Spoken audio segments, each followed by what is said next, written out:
Hi, my name is McKenna Miller, and today I'm going to further explore the Czech Republic. The Czech Republic is a country located in Central Europe. In August of 1968, the Soviet led an invasion of Czechoslovakia by Warsaw Pact countries, bringing an end to the Prague Spring and the Communist Party's attempt to build socialism with a human face. Later, in November of 1989, was the fall of the communist regime. On January 1st of 1993, the Czech Republic founded after the split of Czechoslovakia. Over the years, Czech cuisine has been exposed to influences from its neighboring countries. As a result, the Austrian, Hungarian, Czech, and German cuisines feature a number of common dishes. These include, for example, goulash, Wiener Schnitzel, and gnocchi.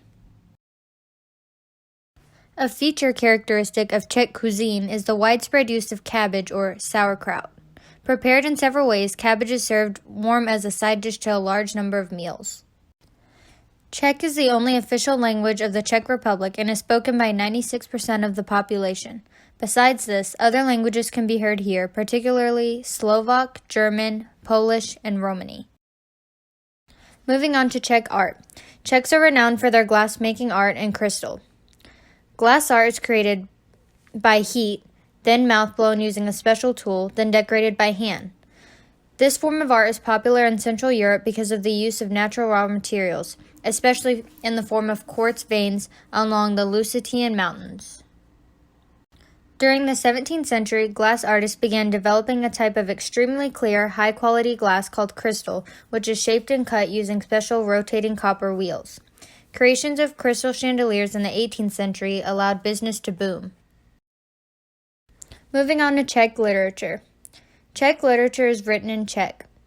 Earlier pieces were mostly written in Old Church Slavonic using the Glagolitic alphabet. Latin was widely used for religious matters, but later changed to Czech or German after the Middle Ages.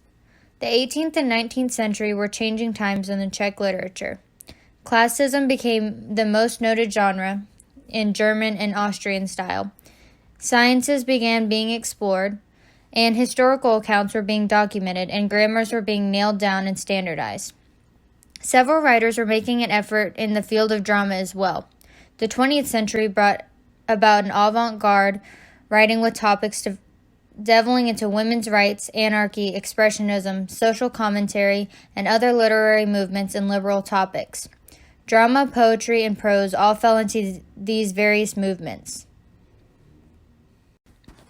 One of the most famous poets and playwrights from the Czech goes by the name of Václav Havel. Havel was the last president of Czechoslovakia and the first president of the Czech Republic. He was the author of over 20 plays and numerous nonfiction works. He was ranked 4th in a 2005 poll by Prospect magazine of world's top 100 intellectuals.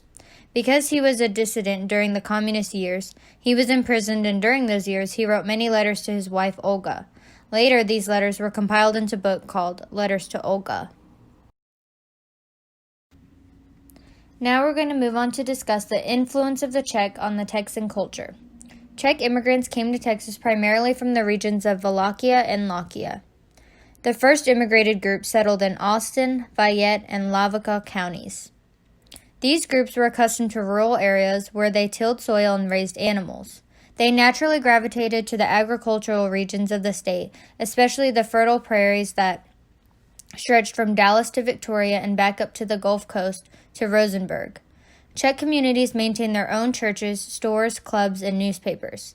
The Czech normally didn't have to speak or learn English until certain events caused them to do so, such as the movement of children into English-speaking schoolhouses, whenever young Czech men on the farm had to become American soldiers through the 2 world wars, and through the periods of electronic inventions such as the telephone, radio, and television. Another way the Czech were influential to Texan culture is within the music world. Czech bands proliferated across Texas on both the dance hall circuit and the radio. The 1930s brought the golden age of what is called Texas Czech radio.